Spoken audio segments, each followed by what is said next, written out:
সাদা ভাত কিংবা খিচুড়ির সাথে এই টক ঝাল মিষ্টি কাঁচা মরিচের আচার খেতে যে এত মজা লাগে, এটা আমার বাসায় সব সময় বানানো থাকে। খিচুড়ি রান্না করলে এই আচারটা না হলেই নয়। তো যখনই ফুরিয়ে যায় আচারটা, আমি এভাবে ঝটপট করে কাঁচামরিচের আচারটা বানিয়ে নিই। তো আপনাদের সাথে শেয়ার করলাম আজকে। কাঁচামরিচটাকে খুব ভালো করে ধুয়ে পানি ঝরিয়ে নিয়েছি। দেখতে পাচ্ছেন এখানে কিন্তু এক ফোঁটাও পানি নেই, সুন্দর মতো শুকিয়ে নিয়েছি। তারপরে এভাবে ছোট ছোট করে কাঁচামরিচগুলো কেটে নিয়েছি। আপনি চাইলে মাঝখান থেকেও চিড়ে দিতে পারেন, তবে এভাবে করে দিলেও ভালো হয়।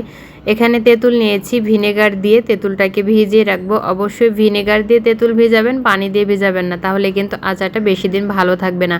আর এই পদ্ধতিতে আচার বানালে কিন্তু মিনিমাম 6 মাস আপনি বাইরে রেখেই খেতে পারবেন।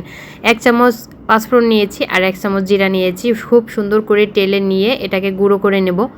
কড়াইতে পরিমাণ মতো সরিষার তেল দিয়ে দিচ্ছি। আচার যেহেতু সরিষার তেল তো লাগবেই, তো বেশি করে একটু সরিষার তেল দিয়েছি। আধা চা চামচের মতো পাঁচফোড়ন আর আধা চা চামচের মতো কালো জিরা দিয়ে এটাকে একটু নেড়ে চেড়ে তারপরে এখানে রসুন ব্যবহার করেছি। রসুনটাকে একটু থেতো করে নিয়েছি। তারপরে কাঁচামরিচ দিয়েছি, স্বাদ মতো লবণ দিয়ে দিলাম, লাল মরিচের গুঁড়া একটু কালারের জন্য, হলুদ দিয়েছি, স্বাদ মতো একটু চিনি ব্যবহার করেছি। আর এখানে সেই তেঁতুলটাকে ভিজিয়ে রেখেছিলাম ভিনেগার দিয়ে, সেই ভিনেগারের তেঁতুলটা দিয়ে দিলাম। দিয়ে ভালো করে নাড়িয়ে চাড়িয়ে এখন একটু রান্না করে নিতে হবে। তেঁতুলটা খুব ভালোভাবে একটু ভাজা ভাজা হয়ে আসা পর্যন্ত রান্না করে নিতে হবে, তাহলে এই আচারটা অনেক দিন ভালো থাকবে। আমি তো বাইরে রেখে এটাকে প্রায় 3-4 মাসের মতো খাই। আর যদি নর্মাল ফ্রিজে রাখেন তাহলে তো প্রায় আরও 6-7 মাসের মতো আপনারা রাখতে পারবেন।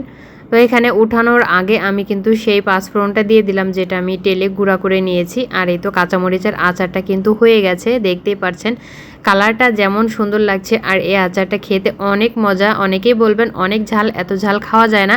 আসলে আচার বানানোর পরে এখানে চিনি ব্যবহার করা হয়েছে, তেঁতুল ব্যবহার করা হয়েছে, যার জন্য কিন্তু ঝালটা খুব একটা থাকে না। তো আজকের রেসিপি কার কার ভালো লেগেছে অবশ্যই কিন্তু কমেন্ট করে জানাবেন। আর রেসিপি যদি ভালো লাগে তাহলে ছোট্ট একটি লাইক, শেয়ার ও কমেন্ট করতে ভুলবেন না। আবার দেখা হবে নতুন কোনো রেসিপি নিয়ে। সে পর্যন্ত সবাই ভালো থাকবেন আর আমাদের জন্য দোয়া রাখবেন। আর হ্যাঁ, অবশ্যই পেজটি ফলো দিয়ে পেজের সাথেই থাকবেন। আর যদি ইউটিউব থেকে দেখেন অবশ্যই চ্যানেলটি সাবস্ক্রাইব করবেন। সবাই ভালো থাকবেন। আল্লাহ হাফেজ।